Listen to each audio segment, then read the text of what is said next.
అడగట్లేదు, ఏది అడగట్లేదు. ఫస్ట్ నుంచి I'm very clear about it. కావాలనే ఇది ఫ్యామిలీ గొడవగా మార్చి మార్చి మార్చి అందరినీ పిచ్చోలు చేయడం తప్ప ఇంకేది లేదు. సో పాత విషయాలు పక్కన పెడితే మార్చ్ 27 మీకు ఆర్డర్ చెప్పేస్తాను క్లుప్తంగా. మార్చ్ 27 నేను పాడి షరీఫ్ సిఐ గారికి ఫోన్ చేశాను, 100కి డైల్ చేశాను. ఎందుకంటే నాకు మనుషులు జమ అవుతున్నారు ఇంటి బయట. సార్ నేను నా భార్య పిల్లలు ఉన్నాం ఇక్కడ, పొద్దున అటాక్ అవుతుంది, మాకు టాక్స్ వస్తున్నాయి, దయచేసి మాకు ప్రొటెక్షన్ ఇవ్వండి అని 100 చేయడం జరిగింది. ఆ నైట్ కూడా సిఐ గారు పంపించి మమ్మల్ని ఇంటి బయటికి రమ్మన్నారు. నేను మేమెందుకు సార్ ఇంటి బయటికి రావాలని క్వశ్చన్ చేసి మీరు రాలేదు. ఆ నెక్స్ట్ రోజు మార్నింగ్ కూడా పోలీసులు ఉన్నారు, నేను షూటింగ్ వెళ్ళడం జరిగింది, నేను ఇక్కడ ఉండడం జరిగింది. ఏప్రిల్ 1న నేను ఇక్కడ ఏప్రిల్ 2కి మేము బర్త్డే చేసుకుందామని మేము మా వరకే చేసుకుందాము, ఈ దీంట్లో ఈ గోల్లో అందరినీ పిలుచుకొని ఇది ఒక్కర్లేదు, ప్రశాంతంగా పాపతో టైం స్పెండ్ చేసుకుందాం అన్న బావతో చేసుకుందాం అనే ఉద్దేశంతో ఎవరిని పిలుచుకోకుండా మేము చేసుకుందాం అన్న టైంలో 1వ తారీఖు పొద్దున 1వ తారీఖు ఆ ముందు రోజు రాత్రి మేము వెళ్ళి సరే ఓకే ఇక్కడ వద్దు జైపూర్కి వెళ్ళిపోదాం, ఇవన్నీ ఎందుకు హెడ్ఏక్, మేము నలుగురు టికెట్లు బుక్ చేసుకొని వెళ్దాం అనుకునే టైంలో మా అమ్మ అందరికి ఇన్ఫామ్ చేసి వెళ్తున్నామని. నేను వారం ముందు కూడా మా అమ్మగారికి కూడా క్లియర్గా చెప్పేశాను, నాకు విష్ణుకి ఏం కావాలో అన్నీ చేసుకోమనమ్మా, నాకు అక్కడ లేను. నేను నా వైఫ్ నా భార్య కూతురి బర్త్డే సందర్భంగా మేము ప్రియాంప్ ఇచ్చేస్తాం, మాకు మీ ఆస్తి లేదు, ఇది ఆస్తి గొడవే కాదు, మా నాన్నగారికి ఎప్పుడో పెట్టేశాను, నాకు ఆస్తి వద్దు నాన్న, మీది ఆస్తి వద్దు, కానీ పిల్లల భవిష్యత్తుకి మీకు సంబంధం లేదా, అది దట్ ఈస్ ఎందుకంటే స్టూడెంట్స్ నమ్ముకొని వచ్చారు, వాళ్ళు నమ్ముకొని వచ్చారు, అక్కడ స్టార్ట్ అయ్యేంత దూరం వచ్చింది అది. ఈరోజు నాకు ఆశ్చర్యం ఏంటంటే సిఐ గారు మీరు ఇక్కడ ఉండట్లేదు కదా అన్నాడు నాతో. సార్ అయితే మార్చి 27 మీకు ఫోన్ చేశాను కదా సార్, ఇక్కడే కదా ఉన్నాను, మీరే కదా ప్రొటెక్షన్ ఇచ్చారంటే సైలెంట్ ఉంటాడు. ఆయన స్క్రీన్ షాట్స్ రికార్డింగ్స్ అన్నీ కూడా మీకు ఇమ్మన్నాడు, ఆయన పర్మిషన్స్ మీకు ఇవ్వబోతున్నాను. అండ్ 1వ తారీఖున పొద్దున నేను ప్రెస్ బృందానికి లింక్ పంపించాను, వీళ్ళకి ఆల్రెడీ పంపించాను. ఏప్రిల్ నుంచి అప్పుడు డిసెంబర్ 8 స్టార్ట్ అయిన గొడవలకి ఈరోజు వరకు ఒక్క ఛార్జ్ షీట్ ఫైల్ చేయలేదు. ప్రూఫ్స్ ఇచ్చాను, కత్తులు గన్నులతో కొట్టరా అని చెప్పి మా మీదకి వచ్చారు, కర్రలతో వచ్చారు, గన్నులు తీశారు, ఇవన్నీ ప్రూఫ్ సిఏ దగ్గర ఉన్నాయి, అన్నీ ఉన్నాయి, మీకు చార్ట్ హిస్టరీ నేను ఇస్తాను.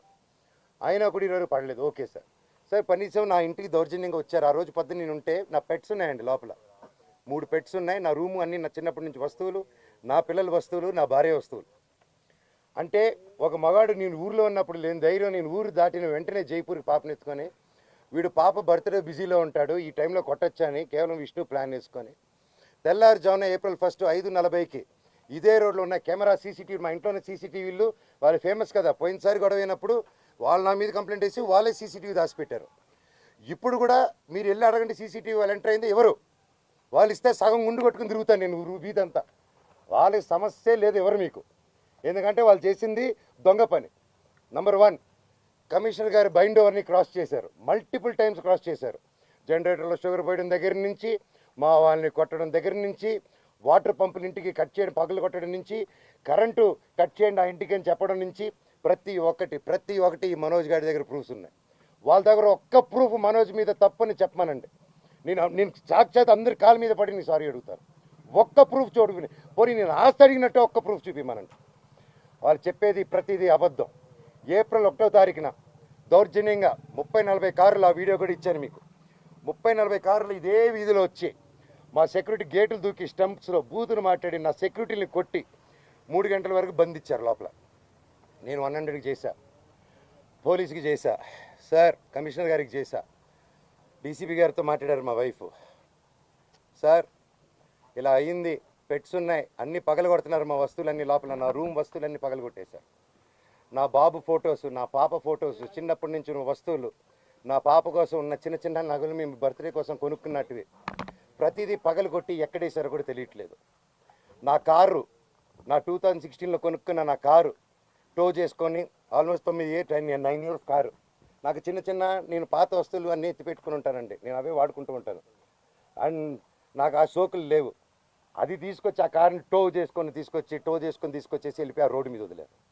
నా మా వైఫ్ కారు మినీ కూపర్, దాన్ని టో చేసుకొని తీసుకొచ్చి ఆ గ్రౌండ్లో వదిలేరు.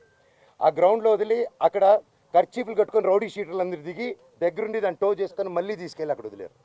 ఇవన్నీ గురువారెడ్డి గారికి, అవునా ఇంత గలీజ్గా ఎందుకు చేస్తున్నారు, ఇది బాగాలేదు మనోజ్ గారు అని చెప్పి సీఏ గారు చాలా ఫీల్ అవుతున్నారు కానీ యాక్షన్ తీసుకోలేదు. నేను వెళ్ళండి సార్ మా వాళ్ళు ఉన్నారంటే ఇంటికి వెళ్ళారు. ఇంటికి వెళ్ళి మా సెక్యూరిటీ ఎక్కడని చూశారు. వచ్చేసారు రోజు గారు అన్నారు. సార్ నా ఇంట్లో అంతమంది దూరిపోయి అంత 5 ఎకరాలు అక్కడ ఉండే 3 ఏకర్స్ ఇంట్లో మీరు అక్కడ లేదు అంటే ఎలా సార్, మీరు వెతికారా అంటే నాకు చేశారా సార్ అంటే అది లేదన్నారు.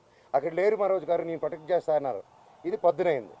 సాయంత్రం 3 గంటలకి ఇదే మనుషుల సెక్యూరిటీ గార్డుని కారులో వేసుకొని వాళ్ళతో బెదిరించి వాకుమూలను తీసుకొని సిఐ గారికి వచ్చి పోలీస్ స్టేషన్లో అప్పచెప్పారు. ఇప్పుడు పొద్దున అదే సిఐ గారు అక్కడ ఎవరు లేరన్నారు. ఇప్పుడు తిరిగి అప్పచెప్పారు. సార్ మీకే ఇది చేశారు కదా, మీరే నాకు అఫీషియల్గా చెప్పినారు, కేసు కట్టండి సార్ అంటే కట్టట్లేదు. పోనీ వాళ్ళిద్దరు సెక్యూరిటీలు సార్ మమ్మల్ని కొట్టారని కేసు పెడుతుంటే వాళ్ళు కేసు తీసుకోవట్లేదు. ఆ నోట్ చేసుకొని ఎఫ్ఐఆర్ చేయాలంటే ఇదంతా నేను పై వాళ్ళతో మాట్లాడాలి, నేను నాకు రైట్ లేదు అంటున్నాడు. పోనీ నేను అక్కడ నేను జైపూర్ నుంచి ఒక పక్క పాప బర్త్డే సెలబ్రేట్ చేసుకుంటూ జైపూర్ నుంచి మెయిల్ పెట్టాను, సార్ ఇలా జరుగుతుంది, గివ్ ప్రొటెక్షన్, కనీసం నా పెట్స్కి ఏం చేయకుండా చూడండి అనేసి యాజ్ సింపుల్గా నేను పెట్టాను. దానికి కలెక్టరేట్కి పెట్టాను, అందరికీ పెట్టాను. పెడితే నో రిప్లై. దానికి నేను డిజిటల్ సిగ్నేచర్ చేసి పంపించాను, నో రిప్లై. ఇవంతా చల్లవు అని చెప్పి సీఏ గారు చెప్పారు. పోనీ కంప్లైంట్ వచ్చింది కదా సార్, యాక్షన్ తీసుకుంటే లేదు. సరే నేను ఊరి నుంచి వచ్చాను. ఊరి నుంచి వచ్చింది ఇమీడియట్గా కంప్లైంట్ డ్రాఫ్ట్ చేసి ఈ గ్యాప్లో ఏమైంది, అదే రోజు 1వ తారీఖు బార్జిన్ అయ్యారా, నేను జైపూర్కి వెళ్ళానా. అదే రోజు నైటు విష్ణు అతను ఫాలోయింగ్ కారు ఉంటుంది, ఎక్కువ కారులో అతను మనుషులు వచ్చి నా నార్సింగ్లో నా ఆఫీస్కి గోడలు దూకి లోపలికి వచ్చి నా కారుని దొంగ కీ పెట్టి స్టార్ట్ చేసుకొని ఆ కారు దొంగతనం చేశారండి. అంటే ఎందుకు ఇంత దరిద్రానికి దిగజారుతున్నాడో నాకు అర్థం కావట్లేదు. ఎందుకింత నేను కేవలం నా భైరవం, నా కన్నప్ప మీదకి నా భైరవం వదులుతాను, ఇది కాదు మనం పోరాడాలంటే ఎండి ధరల మీద పోరాడదాం, పని మీద పోరాడదాం, హెల్తీగా పోరాడదామని నా భైరవం వదులుదాం అనుకున్నాం సినిమా. ఇంకంతే భైరవం వదులుతున్నా అనేసరికి టెన్షన్ అయిపోయి కన్నప్ప పోస్ట్పోన్ చేసుకున్నాడు. ఆ కోపం ఎలా చేసుకోవాలో తెలియక నా మీద ఇదంతా రుద్దుతున్నారు. ఇమీడియట్గా డైవర్షన్. ఇప్పుడు మా అమ్మగారికి మా నాన్నగారికి వాళ్ళకి అవసరం అండి ఈ వయసులో. విష్ణు నాకంటే 4 సంవత్సరాలు పెద్దవాడు, అతనికి 4 పిల్లలు ఉన్నారు. వచ్చి మాట్లాడడం తెలీదా, కూర్చొని మాట్లాడమని అడుగుతున్నాను నేను. పెద్దోళ్ళని కూర్చొని పెట్టి అడుగుతున్నా, మాట్లాడలేరా. ఇవన్నీ కాకుండా ఇలా పోలీస్ ఆఫీసర్తో హైకోర్టు నుంచి నాకు ఆర్డర్ వచ్చిందండి. ఇది బాగా వినండి సార్. హైకోర్టు నుంచి క్లియర్ ఆర్డరు, నేను కానీ ఇక్కడ కానీ డిస్ప్యూట్ జరిగేంత వరకు మేము ఇక్కడ ఉండొచ్చు, ఇద్దరు నేను ఎవరు ఉండకూడదని చెప్పాల. కలెక్టరేట్ దగ్గరికి వెళ్ళారు, నేను వచ్చి ఉండొచ్చు, నేను ఏం చేయట్లేదు, ఇదిగోండి అనేసి నా ఫైలు అప్పచెప్పాను నేను వాళ్ళకి. నేను వీళ్ళకి సినిమాలు పనిచేసినప్పుడు, నేను క్యాంపస్కి పనిచేసినప్పుడు ₹1 ట్రాన్సాక్షన్ వాళ్ళ దగ్గర నాకు వచ్చిందని చెప్పానండి. ఈ రోజు వరకు ఈ మనోజు ₹1 తీసుకోలేదు నా కుటుంబం నుంచి, ₹1 తీసుకోలేదు ఏ సినిమాకి. నేను బయట ప్రొడక్షన్ హిట్ కొట్టి బయట ప్రొడక్షన్లో చేసుకొని ఒకటి హిట్ కొడితే చాలు తీసుకొచ్చి ఇక్కడ లాక్ చేసేస్తాడు. విష్ణు కంపెనీలో 25 filmsలో నువ్వు చేయాలి, నువ్వు ఇప్పుడు ఆడగట్టు పేసుకొని చేయకపోతే విష్ణు కెరీర్ నిలబడదురా, నువ్వు ఆడగంటే అంటే నాకు కంఫర్టబుల్ లేదు, ఇప్పుడు I'm not ready for lady getup అన్నప్పుడు అంటే సెంటిమెంట్గా కూర్చొని పెట్టి లేదు విష్ణు కెరీర్ నీ చేతిలో ఉంది, అని నిలబెడదాం హీరోగా, నువ్వు ఒక పర్ఫార్మెన్స్, నువ్వు కామెడీ చేస్తావు అంతా నువ్వు చేయి అంటే అన్న కోసం అమ్మాయి గెటప్ కూడా వేసుకొని యాక్ట్ చేశానండి.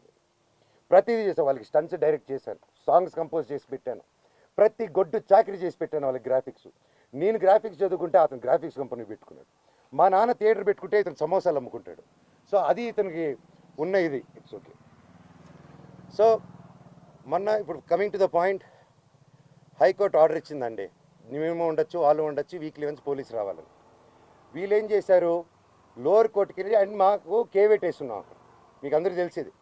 లోవర్ కోర్టుకి వెళ్ళి రంగారెడ్డి కోర్టుకి వెళ్ళి దొంగ డాక్యుమెంట్ ఇచ్చి కేవేట్ ఉందని అబద్ధాలు, కేవేట్ లేదని అబద్ధాలు చెప్పి జడ్జి గారికి దొంగ ఆర్డర్ తీసుకొచ్చారు. కోర్టుని చీట్ చేశారు, కోర్టుని చీట్ చేసి స్టే తెచ్చారు. ఆ స్టే కూడా నాకు రాలేదండి. నేను ఇంట్లో నుంచి బయలుదేరడం, ఇల్లంతా ధ్వంసం చేసి పోలీసులు చెప్పా నాకు నోటీస్ వచ్చింది తెలియదు, ఏం తెలియదు, ఇంట్రా రాజ్యాంగాన్ని ధైర్యం అనుకుని సార్ ప్లీజ్ సార్ అంటున్నాను, వినట్లేదు. 3వ రోజు నేను ఇక్కడికి వచ్చిన సార్ ఏం జరుగుతుందంటే మీ మీద ఆర్డర్ వచ్చింది సార్ అన్నాడు. ఆర్డర్ ఏంటి సార్, స్టే ఎందుకు వస్తుంది, కేవేట్ ఉంది సార్ హైకోర్టులో, ఆర్డర్ ఎలా వస్తుంది సార్ అన్నాను. ఇదిగోండి అంటే మేము కనుక్కుని, మాకు ఎవరు పంపించలేదు, పోస్ట్ రాలేదు, ఏం రాలేదు, ఒకసారి కనుక్కోండి. సో ఆర్డర్ రాలేదు మాకు. ఇది రాగానే నేను ఛాలెంజ్ చేశాను కోర్టుది. 15th కేసారు, నేను లేదండి ఇది అర్జెంటు, మీకు ఏదో చీటింగ్ జరిగింది అక్కడ, we want to prove it అని. నేను ఆ ఆర్గ్యుమెంట్ జరిగింది, వీ ప్రూవ్డ్ ఇట్ రైట్.